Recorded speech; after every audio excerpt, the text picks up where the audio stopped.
밥상보다 무서운 건 내 이름이었어요. 저녁 7시. 74세 정옥자는 부엌에서 밥상을 차리며 젓가락을 가지런히 맞췄다. 오늘 국은 미역국이었다. 남편이 좋아하는 국이다. 생선은 가시 하나 없이 살을 발라 놓았고 김치는 먹기 좋게 한 입 크기로 잘라두었다. 50년을 그렇게 해왔다. 남편 한영무는 거실 소파에 앉아 텔레비전을 보고 있었다. 예전 같으면 밥 됐어? 하고 큰 소리를 냈을 텐데 요즘은 말이 없다. 아니, 말이 없는 게 아니라 말이 달라졌다. 더 차갑고 더 느리고 더 날카로웠다. 밥 먹어요. 옥자가 부르자 영문이 천천히 일어나 식탁에 앉았다. 밥을 한 숟가락 뜨더니 갑자기 입을 열었다. 옆집 김씨가 그러더라.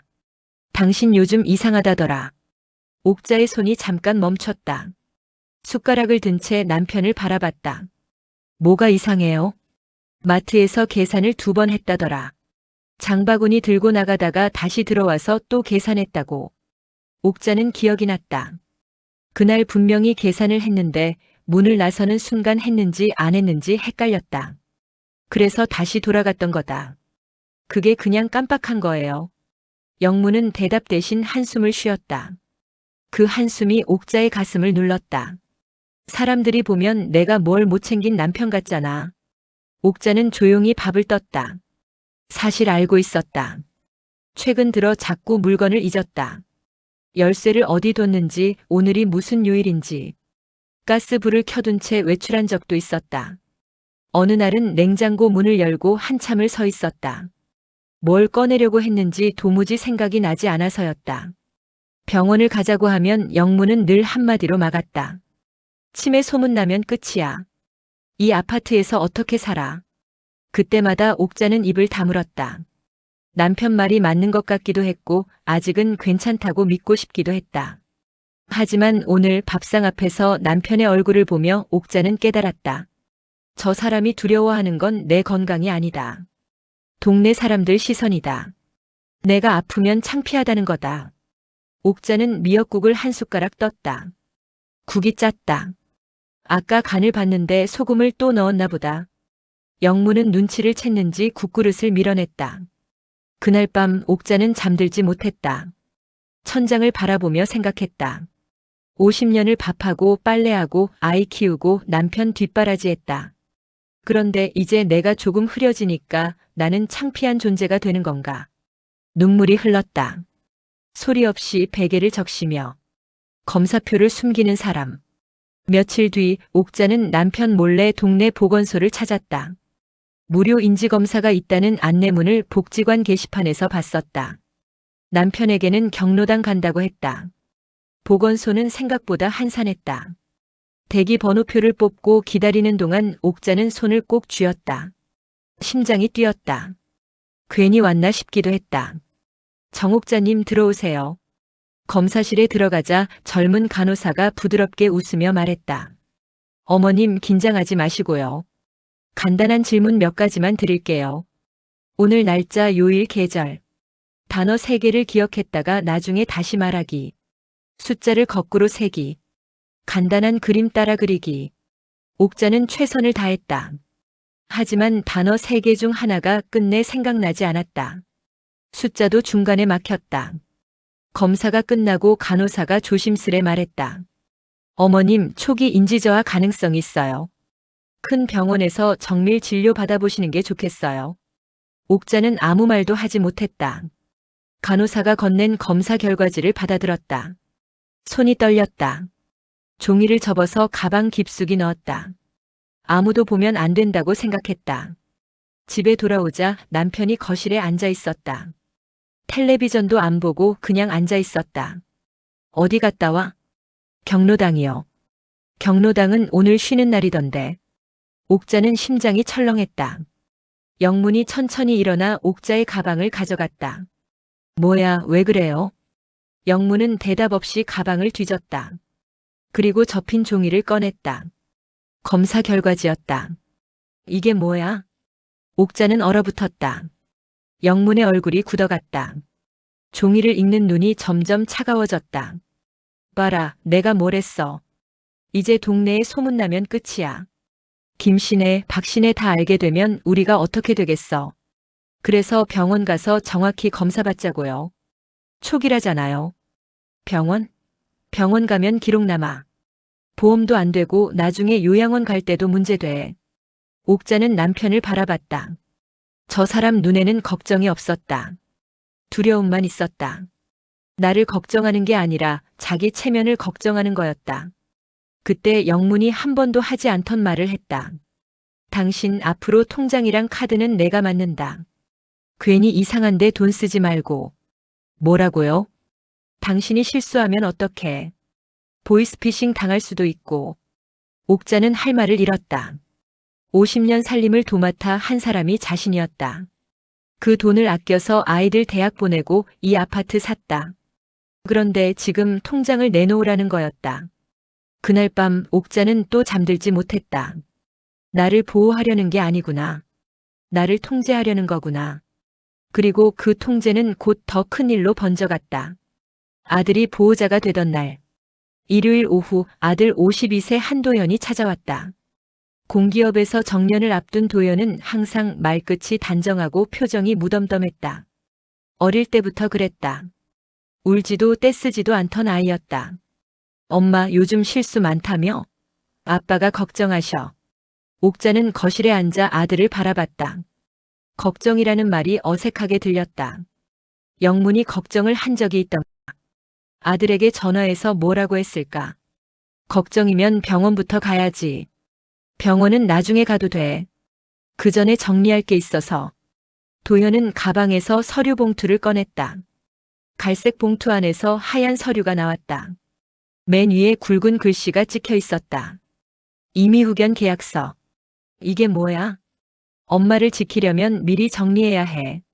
내가 법적 보호자가 되면 나중에 행정 처리도 편하고 병원 갈 때도 수월해. 옥자는 서류를 들여다봤다. 글씨가 빽빽했다. 법률 용어가 가득했다. 재산관리, 의료결정권, 거소지정권. 낯선 단어들이 눈앞에서 춤을 췄다. 보호자가 왜 필요해? 나 아직 멀쩡한데. 도현은 눈을 피하며 말했다. 아파트 관리소에서 민원 들어왔어. 엄마가 엘리베이터 층수를 자꾸 헷갈린대. 7층 사는데 9층 누르고 남의 집 문 앞에 서 있었다고. 옥자는 기억이 났다. 그날 엘리베이터에서 내렸는데 복도가 낯설었다. 분명 우리 집인데 문패가 달랐다. 그제야 층을 잘못 내린 걸 알았다. 창피해서 아무에게도 말 못했는데 누가 본 거였다. 그게 한 번 그랬어. 한 번. 한 번이 두 번 되고 두 번이 사고돼. 미리 준비하는 거야. 도현의 목소리는 차분했다. 하지만 그 차분함이 옥자에게는 더 서늘하게 느껴졌다. 아들 눈에 자신이 어떻게 보이는지 알 것 같았다. 걱정되는 엄마가 아니라 처리해야 할 문제. 아빠도 동의했어. 이게 엄마한테도 좋은 거야. 옥자는 서류를 내려놓았다. 손이 떨렸다. 이건 보호가 아니구나. 가족 체면과 편의를 위한 정리구나. 내가 더 흐려지기 전에 미리 권리를 가져가려는 거구나. 도현이 볼펜을 내밀었다. 엄마 어렵게 생각하지 마. 서명만 하면 돼. 요즘 다들 이렇게 해. 옥자는 볼펜을 받지 않았다. 아들의 얼굴을 가만히 바라봤다. 저 아이를 낳고 키울 때 밤새 안아주고 약 먹이던 때가 있었다. 그 아이가 지금 내 권리를 가져가려 한다. 생각 좀 해볼게. 옥자는 그 말만 하고 방으로 들어갔다. 문을 닫고 침대에 앉았다. 눈물은 나지 않았다. 대신 가슴 한가운데가 텅 빈 것처럼 허전했다. 내가 내 이름을 잃는 순간. 며칠 뒤 옥자는 은행에 갔다. 통장을 잃어버린 것 같아서 재발급을 받으려던 거였다. 번호표를 뽑고 기다렸다. 창구에 앉자 젊은 직원이 화면을 보며 말했다. 어머님 신분증 주세요. 옥자는 주민등록증을 건넸다. 직원이 키보드를 두드리더니 잠깐 멈췄다. 화면을 다시 보고 옥자를 보고 또 화면을 봤다. 어머님 현재 이 계좌 일부가 가족 공동관리로 등록되어 있어요. 공동관리요? 네, 출금이나 이체 시 지정된 가족 동의가 필요한 상태예요. 옥자는 귀가 멍해졌다. 무슨 말인지 바로 이해가 되지 않았다. 제가 동의한 적 없는데요. 직원이 난처한 표정을 지었다. 가족분이 신청하신 걸로 나와 있어요. 자세한 건 가족분과 상의해 보시는 게. 옥자는 통장도 재발급받지 못한 채 은행을 나왔다. 다리가 후들거렸다. 버스를 타고 집에 오는 내내 손이 떨렸다. 내가 모르는 사이에 내 통장이 남의 손에 넘어갔다. 집에 도착하자 거실에 영문과 도연이 나란히 앉아 있었다. 마치 기다렸다는 듯이. 은행 갔다 왔어? 영문이 먼저 입을 열었다. 옥자는 현관에 선 채 남편을 바라봤다. 내 통장 왜 마음대로 손댔어요? 마음대로가 아니라 당신이 실수할까봐 우리가 정리한 거야. 도현이 거들었다. 엄마 요즘 카드 분실도 잦고 보이스피싱 많잖아. 미리 보호장치 해둔 거야. 누가 허락받고? 영문이 낮게 말했다. 가족인데 허락이 필요해? 그 한마디가 옥자의 가슴을 찔렀다. 가족이니까. 그 말로 50년을 참았다. 가족이니까 내 시간을 바쳤고, 가족이니까 내 꿈을 접었고, 가족이니까 아파도 티내지 않았다. 그런데 이제 가족이니까 내 돈도 내 권리도 가져가도 된다는 건가. 옥자는 아무 말 없이 안방으로 들어갔다. 서랍을 열었다. 오래된 것들이 있었다. 결혼 후 처음 받은 주민등록증, 아이들 졸업 앨범, 빛바랜 사진들. 젊은 시절에 자신이 웃고 있었다. 갓 결혼했을 때 아이를 안고 있을 때. 사진 속 그 여자는 누구였을까? 지금의 나는 누구일까? 옥자는 거울을 봤다. 주름진 얼굴, 흰머리, 처진 눈꺼풀. 하지만 눈빛은 아직 살아있었다. 나는 언제부터 이 집에서 사람이 아니라 관리 대상이 됐지. 보호한다면서 가두고 걱정한다면서 빼앗고. 이게 가족인가? 옥자는 서랍 속 주민등록증을 꺼내 손에 쥐었다. 정옥자. 내 이름. 그날 밤 옥자는 결심했다. 진짜 병원부터 가자. 내 상태를 정확히 알자. 그리고 내 이름을, 내 삶을 다시 지키자. 도망이 아니라 진료였습니다. 옥자는 몰래 큰 병원 신경과를 예약했다. 남편에게는 친구 만나러 간다고 했다. 50년 결혼 생활에서 처음으로 당당하게 거짓말을 했다. 이상하게 마음이 편했다. 혼자 택시를 탔다. 창밖으로 거리가 지나갔다. 병원까지 가는 20분이 길게 느껴졌다. 손에 땀이 났다. 무섭기도 했지만 동시에 이상한 해방감이 있었다. 내가 내 발로 걷고 있다. 누구 허락 없이. 대학병원 신경과는 사람이 많았다. 번호표를 뽑고 2시간을 기다렸다. 기다리는 동안 옆자리 할머니와 눈이 마주쳤다. 서로 말은 안 했지만 고개를 끄덕였다. 같은 처지라는 걸 알았다. 진료실에 들어가자 젊은 의사가 화면을 보며 말했다. 보건소 검사 결과 가져오셨네요. 추가 검사 몇 가지 해볼게요. MRI를 찍었다. 인지기능 검사를 다시 했다. 피도 뽑았다. 일주일 뒤 결과가 나왔다. 옥자는 또 혼자 병원에 갔다. 의사가 차분하게 설명했다. 어머님 아직 초기 단계예요. 경도 인지장애라고 하는데 치매로 진행될 수도 있지만 안 될 수도 있어요. 그럼 어떻게 해야 해요? 약 처방해 드릴게요. 그리고 생활 훈련이 중요해요. 규칙적인 운동, 두뇌 활동, 사회적 교류. 이런 게 약보다 효과가 클 수 있어요. 의사가 덧붙였다. 무엇보다 스트레스가 가장 위험합니다. 스트레스 받으면 인지 저하가 빨라져요. 옥자는 그 말에 눈물이 났다. 참으려 했는데 참아지지 않았다. 의사가 휴지를 건넸다. 어머님 울어도 괜찮아요. 옥자는 휴지로 눈물을 닦으며 말했다. 나는 늙어서 버려지는 줄 알았어요. 쓸모 없어지는 줄 알았어요. 근데 아직 할 수 있는 게 있다니. 진료실을 나와 복도를 걷는데 게시판이 눈에 들어왔다. 형형색색 안내문이 붙어 있었다. 그중 하나가 눈에 띄었다. 글씨가 크고 그림이 있었다. 실버인지훈련센터 마이너스 함께하면 기억도 오래가요. 프로그램이 적혀 있었다. 요리교실, 가계부 쓰기, 스마트폰 배우기, 기억력 훈련, 동년배 소모임. 옥자는 안내문 앞에 한참 서 있었다. 이런 게 있었구나. 나 같은 사람을 위한 곳이. 안내문 아래 전화번호가 적혀 있었다. 옥자는 휴대폰을 꺼내 번호를 저장했다. 그리고 그날 오후 바로 전화를 걸었다. 등록하고 싶은데요. 평생 직업도 특별한 기술도 없던 자신에게 처음으로 할 일이 생긴 순간이었다. 사이다는 큰 소리가 아니라 한 문장. 센터에 처음 간 날 옥자는 긴장했다. 낯선 곳, 낯선 사람들. 하지만 문을 열고 들어가자 비슷한 또래의 얼굴들이 보였다. 다들 어딘가 조심스러운 눈빛이었다. 옥자와 같은 눈빛. 프로그램이 끝나고 쉬는 시간, 옆자리 할머니가 말을 걸었다. 여기 처음이에요? 나는 3달 됐어. 네, 오늘 처음이에요. 잘 왔어. 여기 오면 그래도 숨통이 트여. 대화가 이어졌다. 그 할머니는 작년에 남편을 잃었다고 했다. 다른 할머니는 아들에게 통장을 빼앗겼다고 했다. 또 다른 할머니는 치매 소문이 두려워서 3달째 집 밖을 못 나왔다가 겨우 나왔다고 했다. 다들 같은 처지였다. 늙어서 흐려지는 것보다 가족에게 짐이 되는 게 더 무서운 사람들. 동네 시선이 칼처럼 느껴지는 사람들. 옥자는 작은 제안을 했다. 우리끼리만이라도 서로 약 챙겨주고 장 보러 같이 가요. 혼자는 무서워도 같이 가면 괜찮잖아요. 그 제안에 몇 명이 고개를 끄덕였다. 모임이 만들어졌다. 처음엔 4명이었다. 한 달 뒤엔 8명이 됐다. 서로 전화번호를 나누고 아침마다 안부 문자를 보냈다. 장 보러 갈 때 같이 가고 병원 갈 때 동행했다. 센터 직원 45세 윤세라가 옥자를 불렀다. 어머님, 어르신들이 어머님 많이 따르시네요. 아니에요. 그냥 같이 다니는 거예요. 어머님처럼 경험 있는 분이 필요해요. 생활훈련 도우미 해보실래요? 활동비도 나와요.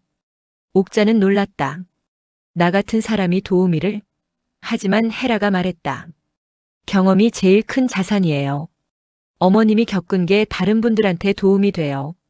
옥자는 처음으로 월 60만 원 활동비를 받는 일을 시작했다. 적은 돈이었지만 내 이름으로 버는 첫 수입이었다. 그날 밤 집에 돌아오자 영문과 도연이 거실에 앉아 있었다. 또 서류를 내밀었다. 엄마, 이제 그만 서명해. 옥자는 서류를 보지 않았다. 대신 똑바로 서서 말했다. 서명은 의사가 필요하다고 할 때 내가 결정해서 합니다. 영문이 소리치려는 순간 옥자가 이어 말했다. 그리고 내 통장, 내 카드 오늘부터 내가 다시 들고 다녀요. 큰 소리도 눈물도 없었다. 단지 분명한 경계선이었다. 소문을 이기는 건 내 발걸음. 도현이 말했다. 엄마 진짜 이럴 거야? 동네에서 뭐라 하겠어. 친척들은 뭐라 하겠어. 옥자는 웃지도 않았다. 아들의 눈을 똑바로 바라봤다. 동네 사람들은 내 약값을 내주지 않아. 내 인생도 대신 살아주지 않아. 소문이 뭐가 무서워. 내가 내 삶 못 사는 게 더 무서워. 도현은 할 말을 잃었다. 영문도 마찬가지였다.